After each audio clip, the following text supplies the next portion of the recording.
When I was selling life insurance, we were getting paid a commission. If I didn't sell, we got nothing. But we saw there were some people who were getting salaries, but they were not doing the job. That is the time I learned the difference between making money versus earning money. There's a big difference between making money versus, folks, making money is criminal. Earning money is spiritual. Are you with me? I repeat, making money is criminal. Earning money is spiritual.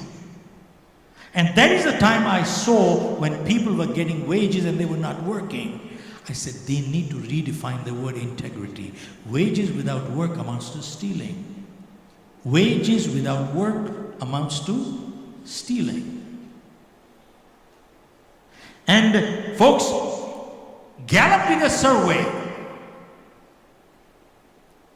which said 63% of people who go to work, they're disengaged.